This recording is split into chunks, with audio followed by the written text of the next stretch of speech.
Video பார்த்துட்ருக்க எல்லாருக்கும் வணக்கம். வாங்க மொறு பூரி செய்யலாம்.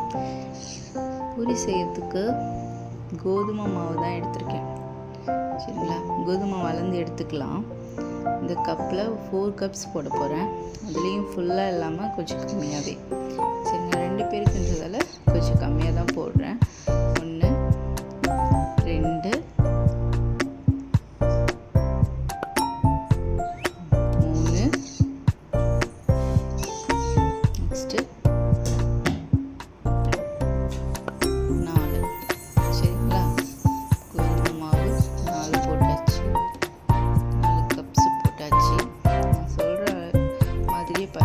சூப்பராக வரும், டேஸ்ட்டாகவும் இருக்கும்.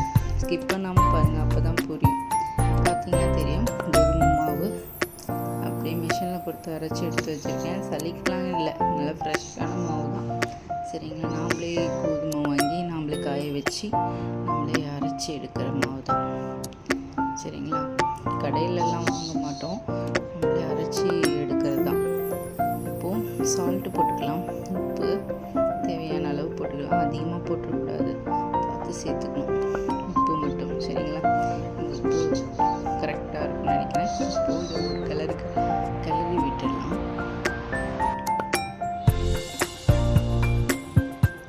கிளறியாச்சு. ஓகேவா, அப்படியே ஒரே இடத்துல இருந்து தண்ணி ஊற்றினீங்கன்னா ஒரு இடமா உப்பாயிடும். நல்லா கொஞ்சம் மிக்ஸ் பண்ணிவிட்டு அதுக்கப்புறம் வந்து நம்ம தண்ணி ஊற்றிக்கலாம். சரிங்களா, அடுத்து இது கூட முக்கியமான பொருள் பால்.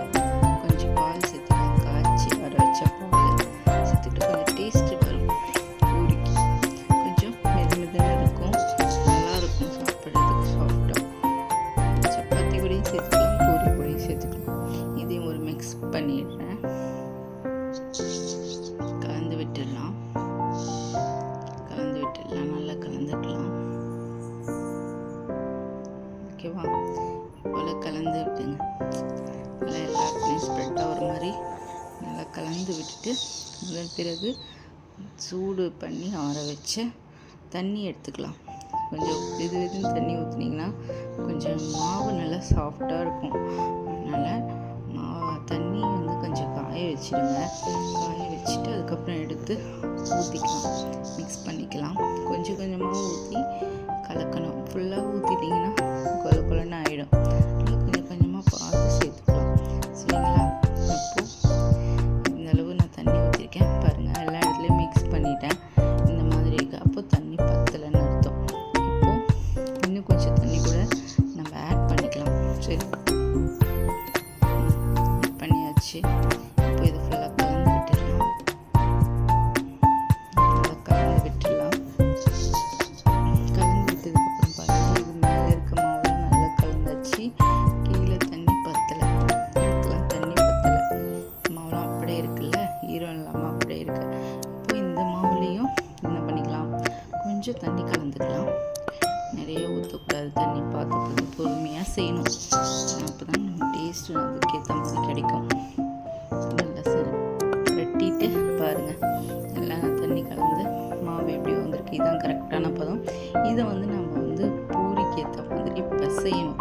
பிசைறதுல தான் இருக்குது பூரியோட சாஃப்ட்னஸ்ஸு, டேஸ்ட் எல்லாமே. இப்போது நல்லா பிசையணும். பிசைஞ்சு நல்லா அந்த மாவு வந்து ஒரு சூப்பரான பதத்துக்கு எடுத்துகிட்டு வரணும். நல்லா பிசைஞ்சு அடித்து பிசைகிறேன் பாருங்கள். இது போல் அடித்து பிசையணும். நல்லா ஈவனாக மாவுலாம் ஈவனாக வரணும். நல்லா கையில் ஒட்டக்கூடாது. கையில் ஒட்டாமல் இருக்குது சொல்கிறேன். இப்போது மாவில் கொஞ்சம் ஆயில் ஆட் பண்ணிக்கோங்க.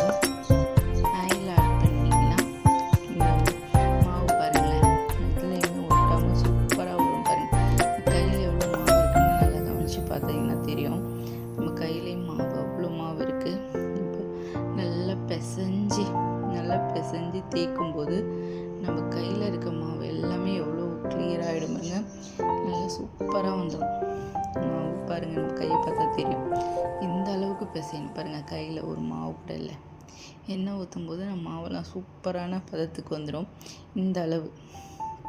இப்போ இன்னும் கொஞ்சம் கூட நம்ம அடித்து எடுத்துக்கலாம். இப்போ கை வச்சா உள்ளே போகணும். கொஞ்சம் கெட்டியாக இருக்குது. இப்போ நல்லா கொஞ்சம் பிசைஞ்சிக்கலாம், அடித்து பிசைஞ்சிக்கலாம்.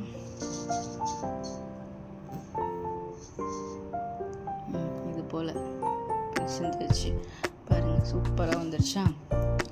இப்போது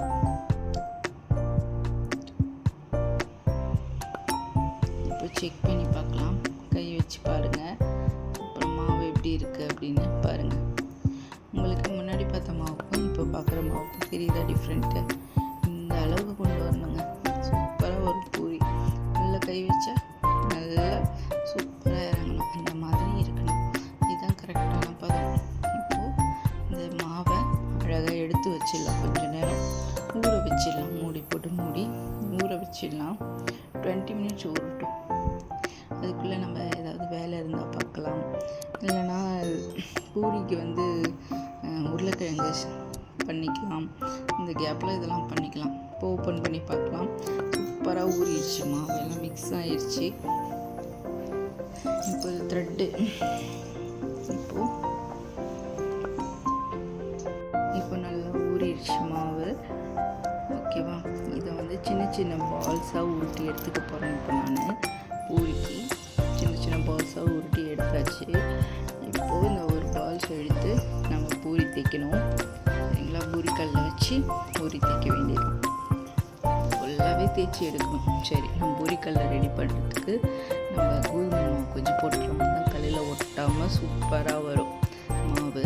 இல்லைன்னா மாவு கல்லில் ஒட்டிடும்.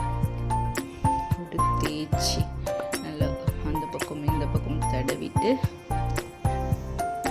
பூரி கட்டை எடுத்து வச்சு இதை நம்ம தடட்டி எடுத்துக்க போகிறோம் பூரி ஷேப்பில். சரிங்களா?